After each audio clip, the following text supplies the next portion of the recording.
Danya here. Hey, everyone. Genealogy Adventures is about to start. I'm going to try to put a little thing up saying, Genealogy Adventures is starting. But today we're talking about work contracts, Freedmen Bureau. So Brian is making me do this show. So I'm kind of upset because I don't want to do it by myself, but he's making me do most of the talking since he did most of the talking at the last show. But we're working on Freedmen Bureau work contracts, and we're doing talking about my family, the Yeldell family. We're using them as an example because they are the most elusive family probably in the Edgefield area. And basically, it's just really hard to search them. But we were able to find them when we were on the Freedmen work contracts. We were able to find a man by the name of Burrell Yeldell. So let me give you a little background about first what the Freedmen contracts are. Freedmen Bureau contracts were established as far as in the war by an act in March 3rd, 1865. Basically, they were supposed to supervise the relief and educational activities relating to refugees, the freedmen, including issuing rations, clothing, and medicine.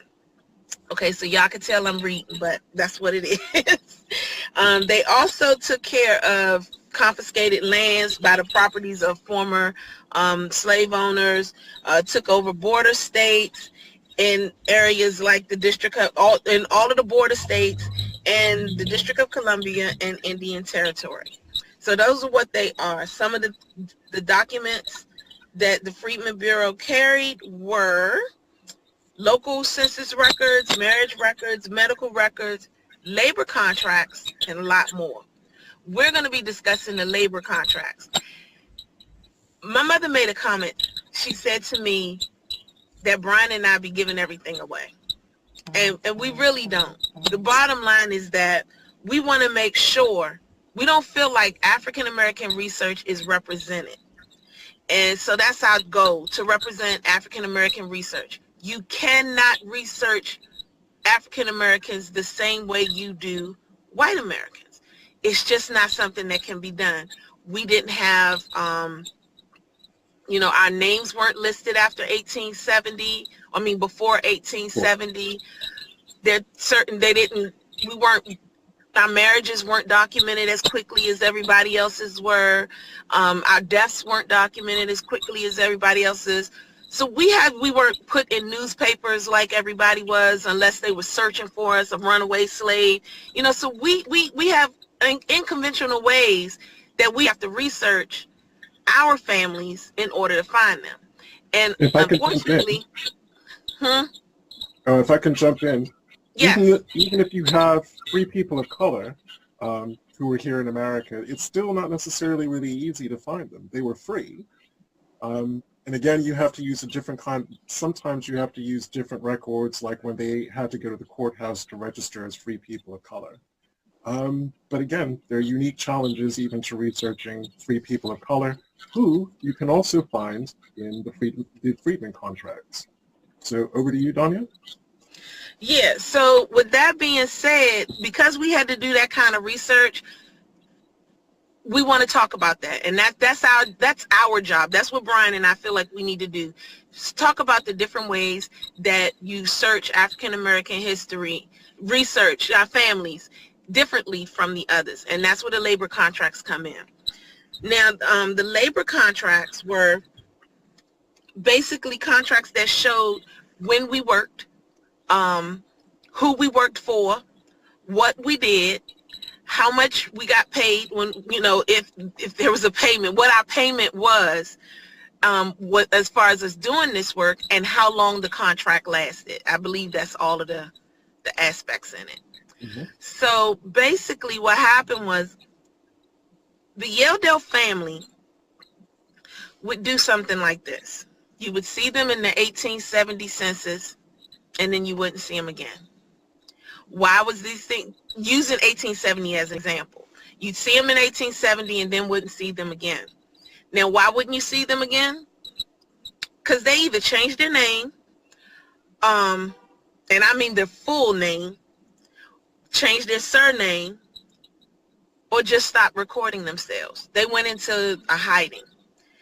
Now, if you guys have read my book, Comes to the Light, you know about John Yeldell. John Yeldell was my cousin. And John Yeldell, he was related to me through my grandfather's side of the family. And John Yeldell was a part of a conspiracy, well, not a conspiracy. There was a riot in Parksville that he was a part of. And they basically said he was the blame and shot this particular man and killed him. John got away, and in getting away, he ran to the north, and he changed his name, his entire name. He changed his name to Reverend E.F. Fleming, Elijah Fleming. And he was hidden for 5 years because nobody knew where he was. And they found out where he was by searching one of his brother-in-laws, and found him in Pennsylvania. And his story turned out to be so profound and so crazy that it was a 30-day long period from beginning to the end of the trial. And it made him, according to the New York Times, the most talked about colored man in the land. That was what they called him. But he changed his name, and we couldn't find him. It seems that as Brian and I did our research, that was going on with all of our Yeldells after his little problem. So it was like after 1884, Yeldells were disappearing. You would see them in one census record, and then you wouldn't see them again. And if you happen to find them, you would find them as somebody else. So right now, we have, I believe, at least 3 families that we know carry Yeldell blood, but go by a different name. The Fleming, which is F-L-E-M-O-N, not Fleming. Harrison, some Harrisons, and what's the other one? Oh, what is the other one? Oh, gosh. It's gone out of my head. I want to say Brunson, but it's not Brunson. It's not Brunson. And it's not, I can't remember what the other one is. But then we have another family name by the name of Quarles, where they interchange the names. Sometimes they're Quarles, sometimes they're Yeldells, and it could be the same person. But for whatever reason, they go and they say, oh, today I'm going to go by Danya Quarles. Oh, next week I'll be Danya Yeldell. You know, it's stuff like that. So we really have these problems. And for those that's on my page, yesterday I met with a new group of family members who were Yeldells. But guess what? Their last name is Yelder, Y-E-L-D-E-R. But their father told them originally he is a Yeldell. But he had to change his name because he said he wasn't able to get jobs and he wasn't able to do certain things. So there's yet another name, Yelder, that is not them. And this is why it's been so difficult finding our family, finding the Yeldell family. We believe that's at least one of the reasons why.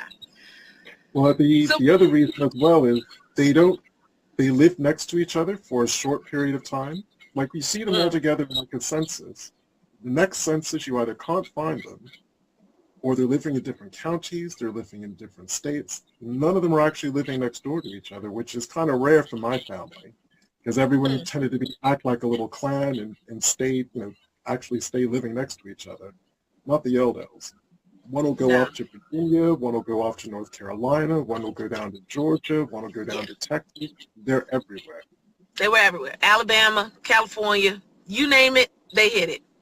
Yeah, and then they wouldn't contact you back afterwards. That was done. You weren't talking to them. It wasn't happening. So it's really crazy. It's really crazy, but that's our family. So we happened across the our research is always them. Every now and then we fall back on them, because then this is the other issue. They'll just show up on a census record, living next door to somebody, and it's one person. I can remember Gail and I talking one time, and she was like, there's a Thomas Yeldell that lives next to my uncle. And I'm like, really? And he disappears after that. That was an 1870 census. I have yet to find that man. Can't find him, don't know where he is, and I don't even know who he is. I don't know how he could, well, no. Actually, it could be Burrell's son. Could be. So, but yeah, you know, at this point, I don't know who he is. He was on the 1870 census. His name was Thomas Yeldell. And let me say this, all Yeldells are related. They come from one white family that originated out of Edgefield. But they all are related. So if you carry that white blood, then you're related. Black, white, Native American, it does not matter. I'm sorry, y'all. I look terrible. I'm hating how I'm looking right now, so I'm sorry. But they're all related. So we started doing our research, and every now and then we'll just fall back into the Yeldells and just try to find something. And this time we lucked up. We ended up finding Burrell on a work contract. His name is Burrell Yeldell. Finding Burrell Yeldell on this work contract was like a blessing, because when we found him, we also found we also found about 12 of his kids. Originally, he started out, we knew he had at least 2. But by the time we got finished with that work contract, we found 12 boys. So it was amazing. I couldn't believe what it was we were going. I was so excited to find these things. And now, you know, we had them. And it was all through the labor contracts. So Brian every now and then, Brian may post up a link. He may show you where certain things are. Brian, I'm having trouble pulling some of that stuff up. So you're really going to have to jump in on this. Well, I'm afraid my tablet's not playing fair. So what I'll do is I will post as much as I can in the comments section for this video after the video is done. Because unfortunately my tablet's not playing nice today. Yeah, I'm having issues over here. I'm thinking it's because I'm not under anything. I'm still outside, but I don't know what's going on. So anyway, let me look at my other thing, see what I can get. So like as Donnie was saying, the really good thing was, when we started the journey with Burrell, we found 2 of his kids. Those lines were, pretty relatively easy to trace. And I can't even remember what made Donnie actually think to look in the Freedmen records for more information about Burrell. So she typed it in. But you did. You typed it in, and there it was. There was this amazing work contract. And as I said, it listed all of it. It listed a lot more of his children than what we had. So we had a lot more people to research. But the thing that kind of blew our minds were the stipulations within the work contracts. Because you would think it would be kind of typical and straightforward. So people were, even for doing the same job, people were getting paid different amounts. Some of it was financial. They would agree that every month someone was going to get, I don't know, just off the top of my head, $20 for their service. But they might get food, like so many bushels of corn, so many bushels of barley, so many bushels of wheat. Some would get clothes, some wouldn't get clothes. But then it was the kind of language that I'd never seen in a contract before. Like, you had to have, in the contract, the newly freed people who were working for their former masters had to have a cheerful disposition. Those actual words were in these contracts. No back chat, no arguing. They weren't supposed to have a sullen demeanor. You were supposed to be happy and cheerful. You had to be orderly. You had to be respectful. Just as I said, it was just a real kind of glimpse into what their life was like after they were freed. Right. So I'm trying to pull it up. I'm trying. I think I got it now, and that way we can work a little better as far as where we found stuff. But I want to give you guys some of the names Oh, and before I forget, the Freedmen contracts, and I will be posting a link to this. They are freely available to access and to read on FamilySearch.org. Some of them are indexed, so you can actually go to the search, type in your little search criteria, and it will pop up. Others, unfortunately, they just took a whole what are they called? Mimeographed roll of records and just digitized the whole roll. So you literally have to go contract by contract by contract to start finding the ones for your ancestors. Right. Okay, so Burrell Yeldell was originally owned by a woman named Elizabeth Glanton Yeldell. His name can be found in the Edgefield Slave Record book under the Yeldell name. He was actually there. You could see him being there the entire time. He was owned originally by William Yeldell, which was the main Yeldell in the Edgefield area, in the 96 area. And that family was William and Mary Yeldell, and they had so many children. And they did own a lot of slaves, but the thing about the Yeldells in Edgefield was that they actually gave them trades. So they were in high demand. They were demand trades like blacksmith, seamstress, carpenter. They made sure that their enslaved people could cook, could do whatever it is that they needed to do. And because they were like that, this made them high demand, and they were able to take care of themselves. The other thing that these slave owners did that other slave owners were not known to do was, if someone died, if an enslaved person died, you have an unmarked grave somewhere. Not them. They were all buried with their white family members. So that was an unusual thing for something like that to happen, for them to do something like that. But his last owner was a woman by the name Elizabeth Glanton Yeldell, and she was married to one of the sons of, actually no, she was a daughter of William Yeldell. Now the contract itself, I'm pulling that up now. The contract itself was between one of the other sons, Jasper H. Yeldell, and Burrell Yeldell. Now this is a big deal for me and my family, because we're under the assumption right now that Jasper may have been the father of my family. To a certain degree, which connects us to the Brooks line.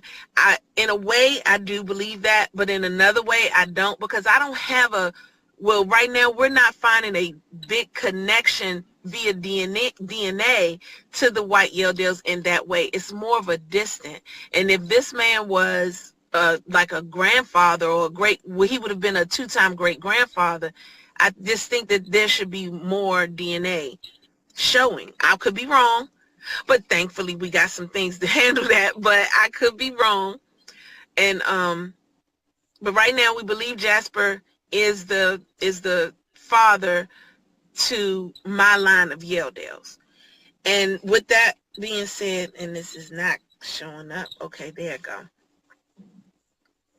Jasper was the one that ended up having Burrell and putting him to work on his land. So when they were put to work on the land, they also lived on the land. So here's lesson number 1. When you're looking at your census record and you see where your family is living, keep going above them.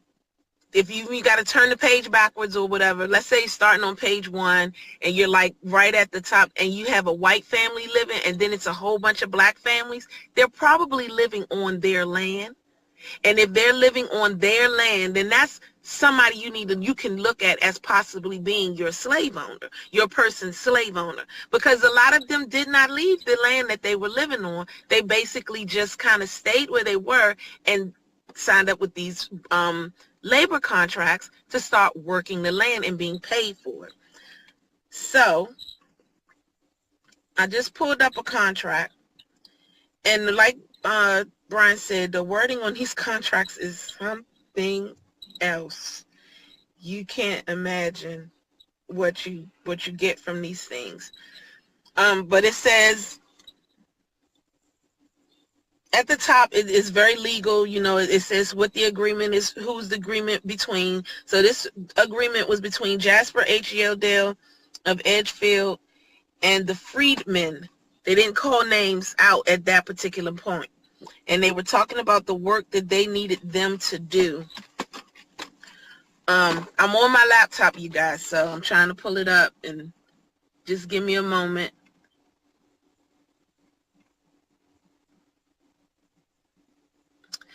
It also went in, the contract was explaining that it was a year-long contract, and everything that they needed to do, they needed to make sure that they were, let me read, this is what Brian was talking about. It says Actually, the length. I was just going to say, before you do that, while you're pulling it up, the interesting thing for us is our ancestors lived in Edgefield, but Edgefield, for whatever reason, didn't have a Freedmen's Bureau office. The nearest Freedmen Bureau office is in Newbury. So even though everyone involved in this contract lived in Edgefield, the contract itself has the word Newbury. Or is it Newbury or at Aiken? Aiken. It's got, I guess that they were actually contracted in Aiken. Right. Yeah. So that's worth bearing in mind as well. If you're searching for an ancestor and you find a name that's either the same or similar, but the town or the office that it was raised in is different, still have a look at it and have a look at all the names, because that could still very well be your ancestor. Sorry about that. Go ahead. No problem. No problem. That was something that needed to be mentioned. So basically it says that these people are going to be domestic servants on the plantation. Wait a minute. I'm going to say they agree to work in the capacity of labor in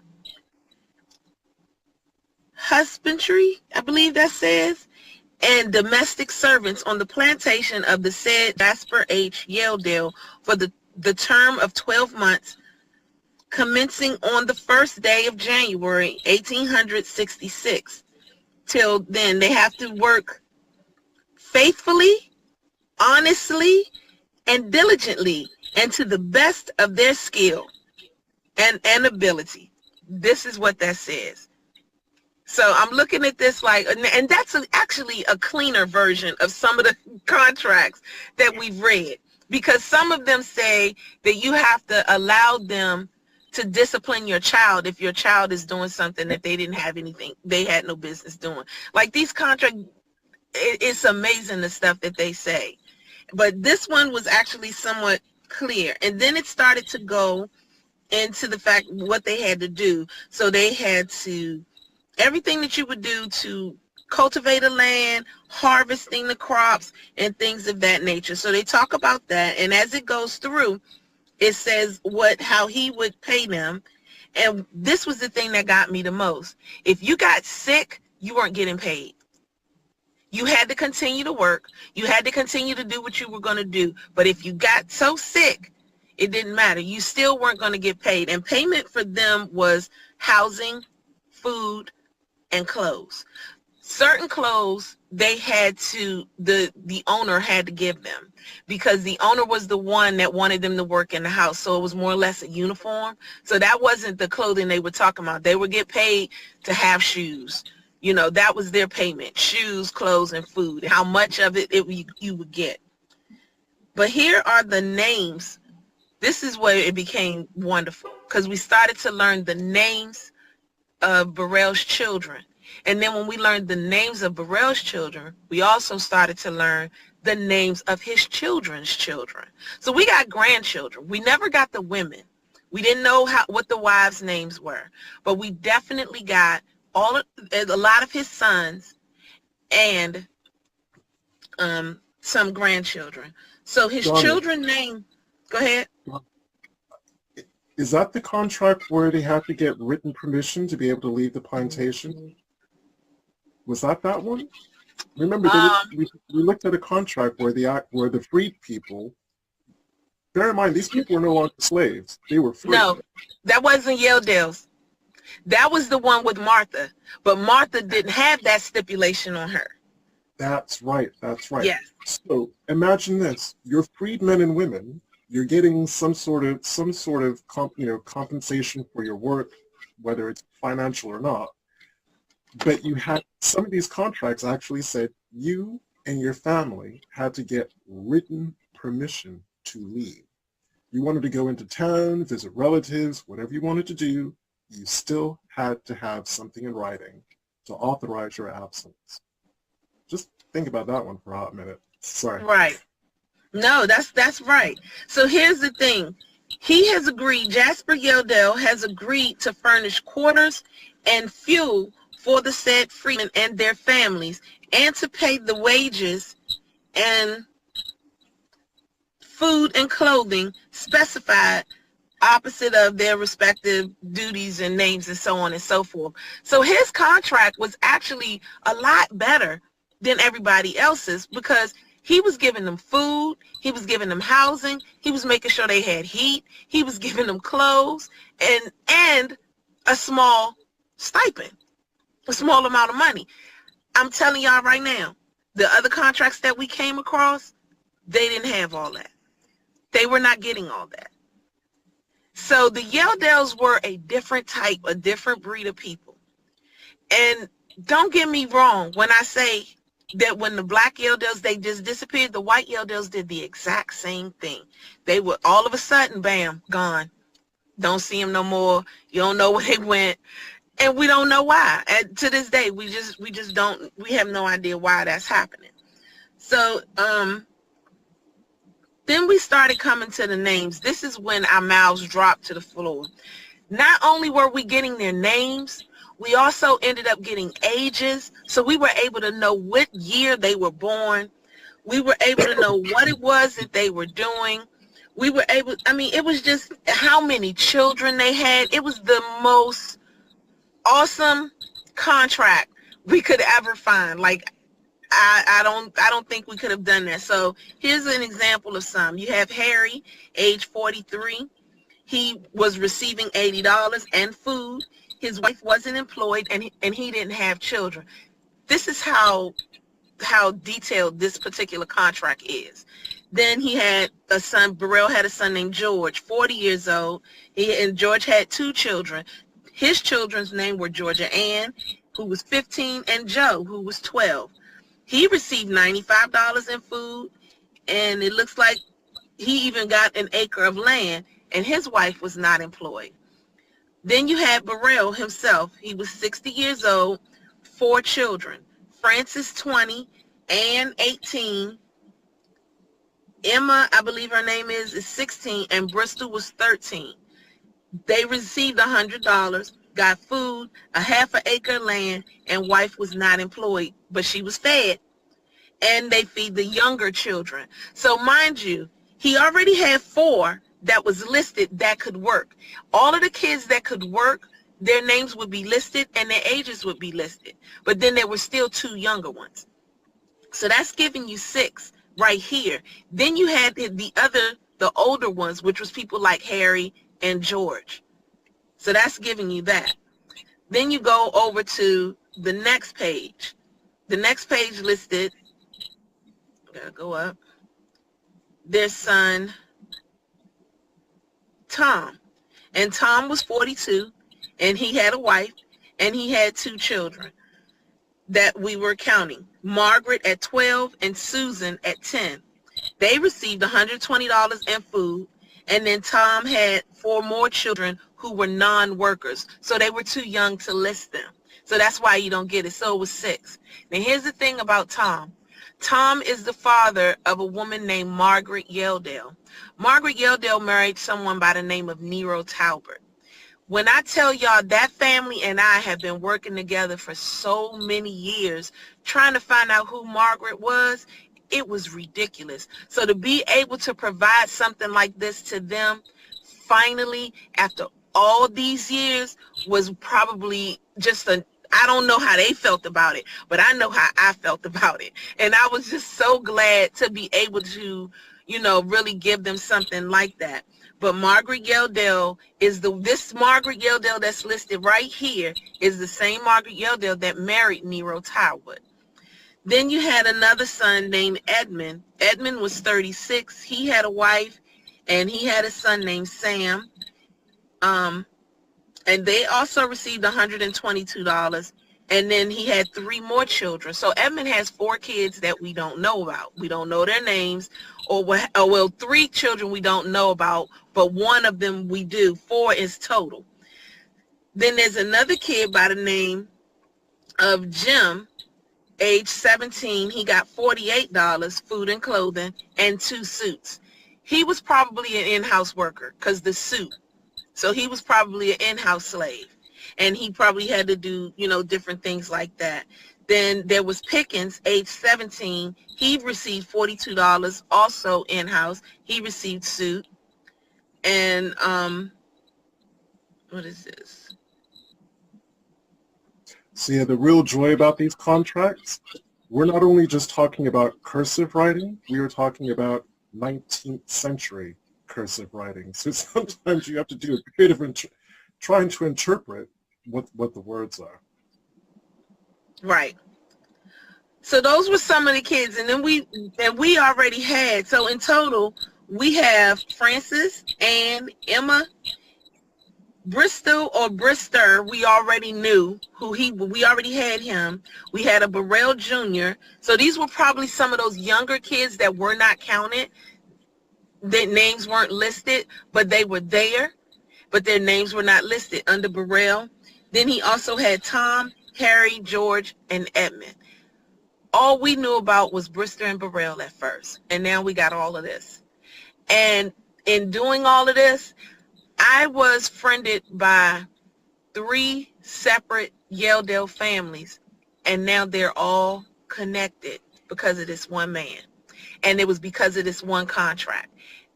Every last one of those families now know of each other. I don't know how much they've, talked to each other, but they stretched out. Those families stretched out from Ohio to Virginia Beach to, you name it, Newport News. You name it, that's where they are. They stretched out, and their names were either different or they knew that they were Yeldells, but they had no idea who they came from. And this contract did it. This contract brought it all out. And it was amazing. Finding this contract was like finding gold, because then we started to connect names that we didn't know. Like, didn't we connect the guy who showed up in the Yeldell family and we didn't know who they were under the Quarles line? George? Yeah, I can't remember who it was. But as you were saying, because we had suspected years ago that there was a Yeldell, Talbert, Tolbert link, but we didn't know what it was. And we had Margaret in our tree, as you said, married to Nero, but we had no idea what her maiden name was. You find a contract like that, bam. Not only do you get the connection, like you said, you can actually provide other family members with the maiden name of an ancestor and say, this is how we're related. Right. Actually, knowing who he was working for, we can go back to his former enslavers and that whole family. Start looking at slave deeds, probate records, things like wills, because now we have the names of, because these probably aren't all of the kids that Burrell had, but it's a heck of a lot more than what we had to start with. So we can try to figure out, well, the other people mentioned in these wills, they could be Burrell's siblings, they could be his aunts, his uncles, his cousins, really giving us something to really kind of. That's right. That's absolutely right. And because this is happening the way that it did, now I have family members that we know how they all connect. I know I've connected maybe 3 I know I've connected maybe 3, definitely 4 families to this one man. But I'm also learning as we do the research on Burrell that probably all of the African-American Yeldells came from him. If they didn't come from him, then they came straight from the white Yeldells. So somewhere down the line, my family crossed either the white Yeldell family or Burrell's family. That's what we're looking at. It's one of the two. And that's how my Yeldell line connects. So I'm glad that I'm finally at that point. I'm telling y'all right now, it took me 25 years to do that. 25 years to find something like that, because that was my ultimate goal. That was my reasoning for researching, to find out more about the Yeldell clan, and I just got there.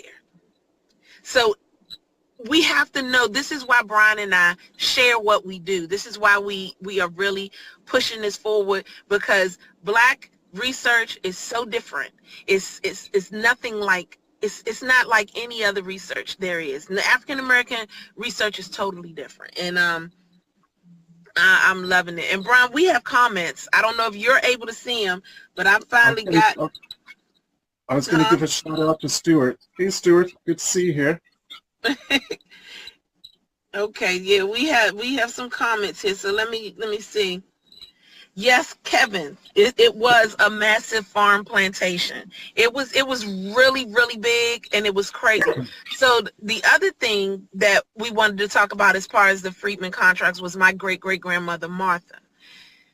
Now, Martha was a breeder, and that's the other thing. Because she was a breeder, she could have made it with one of his sons. And some of those kids could actually be her children. So that's another reason why I'm looking at things. But Martha's, I'm pulling hers up now. Martha's contract was under the Brooks line. And she originally was sold from Preston Brooks to a man named Lemuel Brooks, who I believe was his cousin. And she never left the Brooks line. She never changed her name, but she changed her children's names. So the thing about Martha was, in 1870, I saw her, and I saw my great-grandfather and the rest of his siblings all listed as Brookses. But then in 1880, she was listed as a Brooks, but her children were now Yeldells. Her boys, the boys that she had left that was still living in the household, they were all Yeldells. And I didn't know why, and I didn't understand why. And originally I was like, oh my God, maybe we're not Yeldells at all. Maybe we're Brookses. Maybe, we don't have that bloodline connection. But I'm happy to say that we do. We do have a bloodline connection. So my mom don't have to be indignant with me no more and tell me I am a Yeldell, because she was indignant as hell when I told her that. She was like, excuse me, but I'm a Yeldell. I don't know what you're talking about. So that was my mom. She was livid when I first told her that. But we do carry the Yeldell bloodline, but we also carry Brooks bloodline. And when Martha was sold to Lemuel Brooks, there was a contract written for her as well, and we happened to cross that one too. Once we found this contract for Burrell, we turned around and was like, oh, okay, let's start looking for some more contracts for people that we don't know about. Let's just, because you run with that stuff. Once you find one, you start looking for everybody under the same thing. You just start going, because it's a way. It's one of the things that you do. So that's what we did. We started to look for Martha and under those contracts, and thank you, Jesus, I found her. I found a contract. And no, Brian, you found that contract, right? Oh yeah, that's right. Yeah, Brian found Martha's contract. And so when we found Martha's contract, this was her with her last owner, Lemuel Brooks. Now this one right here, this contract is one of those ones where what we're talking about, if I'm not mistaken. But what's funny about it is the rules that apply to a certain set of freedmen did not apply to her. Martha, now you heard the amount of money that was being received by the Yeldells. They were getting $100 here, depending upon their age, $40 here, as high as $122. But my great-great-grandmother received $600. Why? That's because she was a child. I don't care what nobody say. She was a relative of theirs. So yeah, they were taking.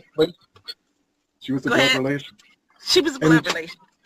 One of the things that I would really encourage is, as you spend more time reading through the contracts, really pay attention to the language and really start clocking acceptance. Because as Donnie is going to probably read now, in this particular contract, there's more than one formerly enslaved person mentioned, Everyone else had more or less the same terms and conditions in their contract. Martha, nothing like the others. So Nothing. it's a matter of kind of being aware and clocking those exceptions, and then start trying to rationalize or trying to think, well, wait a minute, why is this one person, or why are these two people being treated differently than everyone else? Exactly. Yeah. Okay, so here it is. So this, again, this is a contract. The beginning of the contract goes the same as it did for Preston, for Jasper and the rest of them. But here's the reading on some parts of it. It says, all work required by the owner, Lemuel Brooks, or his agent on the plantation, and the usual and necessary attention to the stack and other businesses of necessity on Sundays. One of the above named men and one of the above named women must remain at the home. So that meant that you couldn't go to church. You had a family member that you didn't have, somebody always had to be available to this particular slave owner. You couldn't, everybody couldn't, there was no day off. You had to pick and choose who was going to be the days off. Then he said that, let me see, at home each Sunday for the above named purpose. They will hinder a cheerful and obedient behavior. Don't this sound different from the other contract, y'all? I mean, this is crazy. These are it doesn't make any sense. But they are literally coming out and just telling them, you're still a slave, I just got to pay you. But you still my slave, you still got to work for me, and you're going to work for me the way I want you to, and that's that. Then he says, cheerful obedience to all reasonable orders and respectful in behavior. And then he says he gives the privilege, and the family gives the privilege to the said Lemuel Brooks to correct any of their children. Come on now. So he letting them know, I'm still going to beat y'all. It's going to be the same. I'm still going to do this. This is where my great-great-grandmother came from. She was making me find this different kind of stuff. Back when I was writing my book, she was making me find stuff like this because she really wanted me to know who she lived with and the type of people that she had to deal with. Like, it was amazing that the stuff that she went through, and it really pointed out to me why I can take the stuff that I can take now, because I swear I couldn't, I just, my hat goes off to her. But again, how twisty is the language? They weren't giving Lemuel and his family the right. No, you're giving them the privilege of disciplining your children. Right. I'm just gonna. You're gonna let that marinate. I'm gonna let that percolate. So now, as far as, let me see, where it says discharge, because I want to make sure I'm right. So the people that his contract, these people, they didn't receive money. The first set, they weren't receiving money. And those families, this was the,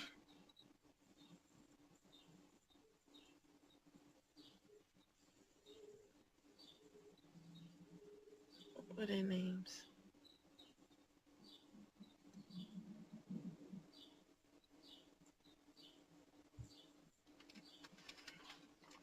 We don't have their names were Ben, Phyllis, Adam, Willis, Nancy, Ned, and Harriet. And these were all people that were owned by Lemuel Brooks. Now, mind you guys, this was totally separate from my great-great-grandmother's, because then as you go down, then you see the agreement between Lemuel and Martha. And it says, this agreement made into this day between Lemuel Brooks and of the one part, and Martha, a freed woman of the second part. Now I want to go back through the legal, the legal stuff. It said, Lemuel Brooks contracts, stipulates, and agrees on his part to furnish fuel and quarters and pay $600 per month on the part to the above named Martha, and the contract stipulates and agrees on the part of herself and her children to furnish her own food and clothing, shoes, and medical attention. So he wasn't going to, quote unquote, take care of her, but not one of those other people that were enslaved that I named to you received a dime. All they got was quarters and food. She got quarters, food, and then $600. And then she would be able to go ahead and take care of her children the way she needed to do. She did not get, there is nothing in here where he says that he has the right to correct her kids. There is nothing in here that says that they have to be obedient. He's not using any of those words for her. None of them. So it was just amazing to see this particular contract and learn that my great-great-grandmother went through what she went through and what she got. I was just taken aback by this entire thing. But those are her contracts. These are the contracts that we found and what it does and how it works for African Americans. So I definitely suggest that when you're doing your research on your family, go and try and find some freedmen contracts, whether it's bank records, marriage records, land, anything about land, any kind of contract you can think of. Pay attention to your census record. Look at your census record. Figure out whose land they're living on. First and foremost, 1870 and 1880, you're going to see a white family and then you're going to see a list of blacks. When you're seeing that, that's because those lists of blacks are living on that white family's land. If you look, it'll tell you how much personal property is for the white family and what the real estate property is. It's the real estate property that is what our families are living on. So you get to see it, and every time it stops, it goes to the next white family. So that's something that you need to pay attention to when you're doing your research on your family. Look at all of that information, and once you get all of that information, you could then turn around, and that may be your slave owner, and you not even know it, because then you'll be able to look. Go ahead, Brian. Kevin, I have seen some Peterson contracts. I can't remember off the top of my head who they're for, but I have seen them. I haven't looked for any in the Washington family, so I couldn't tell you about them, but I've definitely seen them for Petersons. Other kinds of things that you can find in the Freedmen Bureau records are things like court cases. Because we've spoken a little bit before, whether you were free or enslaved, you couldn't sue white people. You have to have a white person act as a proxy for you. That did not stop during Reconstruction.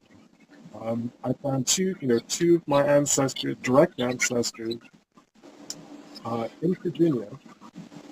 One of them was suing because his white grandfather had left him an inheritance while he was still enslaved. And he didn't sue. But he still needed to be a white person to sue him. You breaking up, Brian? Say it again. You breaking up. Say it again. Can you hear me now? Yep. Can you hear me okay? So he didn't get the money. He wanted to sue. He couldn't sue the person who didn't pay out the money to him, so he still needed to get a white person to do that. So court records as well, amazing, amazing resource. And again, there's a lot of distressing stuff. People are applying to the Freedmen Bureau. They're living in Louisiana, but they had roots in Virginia. They were desperate to get back to their people.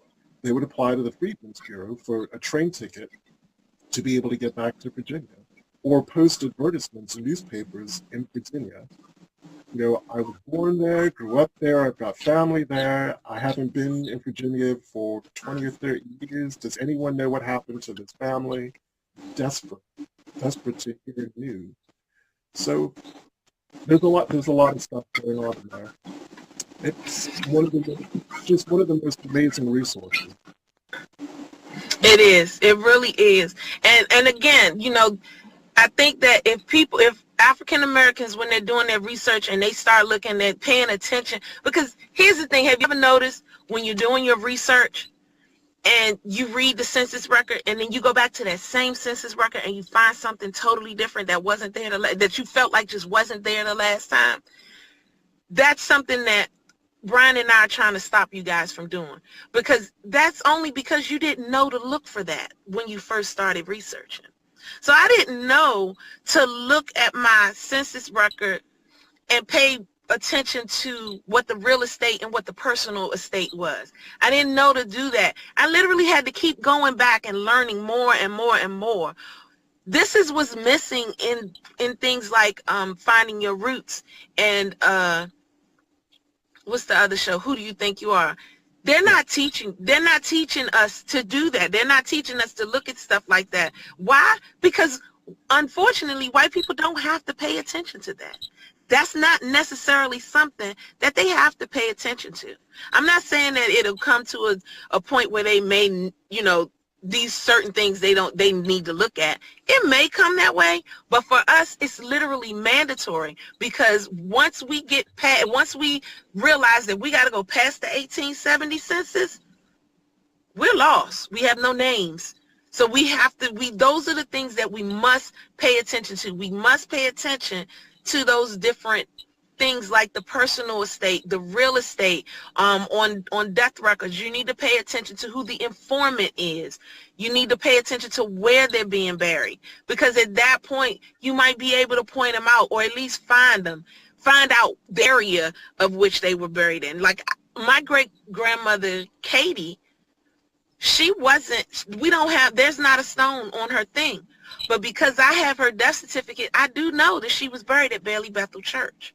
See, if I didn't have that death certificate and I didn't pay attention to that, I wouldn't know where she was. But now I have a few. Oh, sorry, Kevin. The nearest ones for Edgefield, the nearest offices, Freedmen offices for Edgefield would be Aiken, Abbeville, and Newbury. Right. Those were the big three. Right. So, those are the things that we need to really start paying attention to when we do our research. What's another thing that... Well, I was just going to build up, expand a little bit more about the 1870 census, because a lot of times what Donnie and I will do is if we're really, really stuck trying to get a handle on an ancestor that we've just, or relation that's newly discovered, we will look at who they're living around on the 1870 census. We'll go to the first white person that's listed, see how much property they owned. Like, I think it was a shepherd who owned like 15,000 acres of land. Oh, God, yes. A whole lot of black families were on that land until you get to the next white person who may have owned like 900 acres. So we were looking at all of the families who were living in that 15,000 acre plot, or 1,500 acres, plot. Realizing that they had been enslaved by the same family. You broke up. You breaking up, Brian. Okay. Do it again. So even though they weren't directly relevant to the person we were looking at, we knew that some way, shape, or form, they were going to come back into the picture. Mm-hmm. So it's building on what Johnny was saying. When we're looking at census returns, especially that 1871, we really do have to look, African Americans have to look at it through a different lens than anyone else. And those things like property value, how much property we have, who was living on that land, critical for our research. Yes. And see, the thing is that once you do find out who owned the land that they were living on, you can start paying attention to, like what Brian was saying, their land records, their deeds, and what they left, and the different wills that they left to their children, and so on and so forth. So take, Thomas Jefferson, for example, which well, he's our family member, but he was in so much debt that even though he was supposed to free some of his slaves, a lot of people don't realize that they weren't freed outside of Sally Hemings' kids. Am I correct? For the most part, that's right. So those slaves had to be sold off to somebody. Well, it may be written down in a will. It may be written down in a statement. You may find it in a newspaper, because newspapers, they put up when land is being sold, not just when land. Let me rephrase that. When property is being sold, and it'll say executor sale, and it'll be in newspapers.com. So I strongly suggest that that's another thing that you start paying attention to, because whether we want to realize it or not, even though we may not find an obituary for our family members specifically in South Carolina until the late 50s, you seeing other stuff in there that you never thought you would have seen. So you're seeing talking about estate sales, and if you see that, then you know where to go to find that particular record and start looking for your family's names. This is what Gloria Lucas did when she wrote the Edgefield Slave Record book. She went to the courthouse, she sat down, and she went through every last one of those books, and she wrote down all of these names to all of these different people who went through their wills and wrote down names of who had them and who it was then going to, and was able to transfer like that. Her transcribing that information for everybody was so big, and she went so unrecognized for doing that. And this is what all of this is about. And that's why Brian and I are like, you know what, we need to share how to do African American research, because Gates knows it's a difference. He knows it's a difference. People from Who Do You Think You Are know it's a difference. And to me, white genealogists who do their research for their children, they know it's a difference. And some of them recognize that difference, but some of them, they don't, and they don't want to help. But we have to keep pushing forward, and this is how we do it.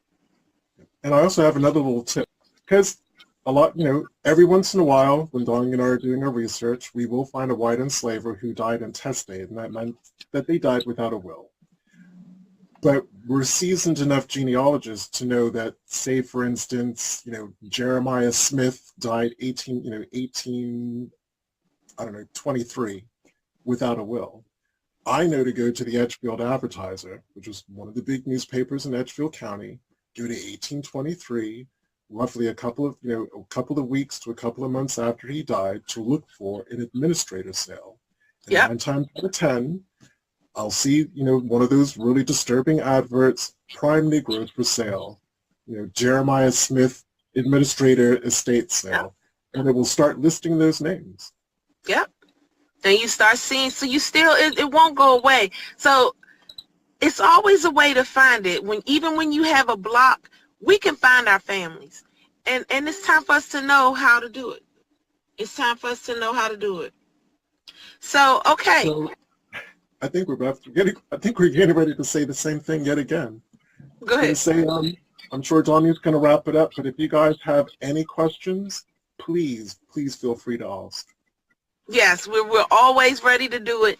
And I hope you guys enjoyed this show. It started out kind of rough because we just having our issues or what have you, but it did start out kind of rough. But let's next week's show, we're going to talk about, I found cousins of a different race. What do I do now? So we all have those problems where we need to contact somebody, and we all, and we find out that it is someone of a different race, whether it be white or black. We don't know how they're going to respond. We don't know what they're going to say. So we're trying to, give off some advice on what we had to deal with certain people when they didn't want to contact us, and then certain people when they were just gung-ho. We want to stir the pot a little bit and just see how people feel about that. So Kevin had he's posted something really good in the comments. He's saying it would be a show idea would be to show how you document which tools you use. Unfortunately, Okay. Facebook Live comes with so many limitations. Trust me, there are so many times. As we're talking, if there had been an easy way for us to actually share the contracts that Donnie was reading, we would do it. So totally agree with you, Kevin. Would love to be able to do that, but unfortunately, Facebook Live, it's just not flexible enough to allow us to do it. Yeah, sometimes it's almost like the connection won't let us share a page, or we can't share pictures. You can't share pictures at all. So, for example, last week, well, the last time we, was on the show, Brian had some pictures for me to show, and I couldn't contact the pictures. I couldn't add the pictures. And then we weren't able to actually add some of the links until after the show ended. So we will be giving you the links to the contracts. Because FamilySearch is free, so you'll be able to see it for certain. And we will be sharing the links to the contract for both Martha and for Burrell and his children. But next week's, we are real glad that you guys were able to, join us. And like I said, our next show is going to be the fourth Sunday, and then starting in May we'll go back to the first Sunday, because we'll still have like a week in between to get ready for the next show. Yeah, it's just this month because Easter fell on the first Sunday. When we know a lot of people go to church and spending time with their family, we just decided to push it back a week. Right. I do want to share one thing. I want to talk about the Sheila, the foundation, the fund. Oh, yes. Yes. So I don't know how many of you guys, some of you follow me and Brian, and we try to post everything that we get. We got some great news. We were able to secure Howard University to help us with our DNA fund. So basically what they're going to be doing is that they're going to take over the comparison and helping us create the right tree, a big tree that will connect all of our families. Now, what does this do? This will show that Edgefield is related, number one. This will bring across some people where we know we're related by paper, but can't find it via DNA. It's going to do stuff like that. Other thing that, I think you meant the other way around. We know that we're related through DNA, but we can't find the paper trail. Oh, yeah, actually both, because we have some where we have the paper trail, but it doesn't show up in the DNA. So, for example, Dawn Kelly doesn't match me, but I see her. So, yep. Yeah, it's actually both ways, so that's going to be happening. And what's great about it is it's going to have the opportunity to actually get this story told the way it's supposed to be. It's truthfully done. I don't mean by just black people or just white people, just truthfully. So then people are actually going to know that I am related to this white man, or I am related to this Native American woman, or, and this is how we do it, and this is why it was the way it was. So they're going to, they're going to fight through the endogamy with us. I can't wait. Because I am waiting for them to see what we already know. Because right now, Dr. Jackson is like, oh, I just want the DNA. Yeah, we'll be able to prove it. And I'm looking at her like, okay, wait till you see them 3 cousins that married the other 3 first cousins, who then their children turned around and married their first cousins. Over. Whose parents were second cousins. Whose parents were second cousins. Yeah, we're going to let you see that for yourself. And then you're going to call me like, wait a minute, what is this? And we already know. So, but what's great about it is this is going to be able to allow different disciplines to work together. So we're looking at history, we're looking at biology, we're looking at anthropology majors. Yeah, all of them are going to be able to work together. And then she said something to me even more fascinating. Do you have any family members, Danya, that attend some of the HBCUs in the D.C., Maryland, Virginia area? And I said, well, I mean, I know we have kids that go to school, but where they are, I'm not sure. She was like, well, let's bring them in. So she's talking about if I have somebody that goes to school in Morgan, they can be a part of this. So we're talking about bringing HBCUs all into this. So it's become huge, and it's going to be big. So please donate to the fund, because if you can give just $10 to the fund and you receive a free kit, you give $10, that's paying it forward. That's keeping it moving and keeping it going so that we could really get this done. And then submit your DNA so that we can add it to this project. So if you want to submit your DNA, and if you come from the Edgefield area, or you know that you come from the Edgefield area, you can submit your DNA to dnamemorialfund@gmail.com. We're collecting as much as we can right now so that when they're ready to start testing, because I think that's going to happen within a month, maybe a month and a half, when they're ready to start doing the test, I want to be able to give them at least 100 samples to get out there. So help me start getting that done, you guys. Start sending in your raw data, because that's what you have to send. You have to send your raw data, which is the same thing that you had to do when you upload it to GEDmatch or you upload it to MyHeritage. You download that raw data. All we need is that raw data. You email it to dnamemorialfund@gmail.com, and we'll collect them. And then when it's time to send it off, we will send it all off to them, and then they will start working it out. But if you have questions, go ahead, Brian. So basically what Howard is doing is what's called triangulation. So if you're familiar with finding your roots, you know, when Dr. Gates is doing the whole kind of genetic genealogy bit, and you see the little splash with the chromosomes and the segments, that's what Howard University is doing. They're doing what's called segmentology. So, you know, they're going to be stacking up people's DNA, seeing where we have, you know, shared segments, identifying what family those shared segments belong to. I mean, it's incredible. So this is just going to be able to, one, prove what Donnie and I have been saying for years. People think we're exaggerating when we say an entire county. Well, it's more than just a county now. It's like half the state of South Carolina. Two-thirds. Two-thirds. If you have one colonial ancestral line, you're related to pretty much two-thirds of the state. And it only takes one. And people are like, well, how is that possible? Our ancestors, whether they were black, white, Native American, I don't care who they were having double-digit kids. Anywhere from 8 kids to double-digit kids.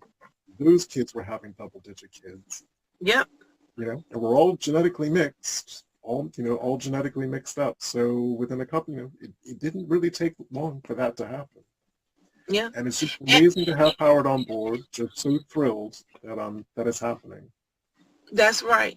And Ms. Wyman, yes, I will put that link up here as far as sending the raw data. You're talking about the email address. Yes, we will put that in the comments as well. But I can tell you again, it's dnamemorialfund@gmail.com. That's the name of the link.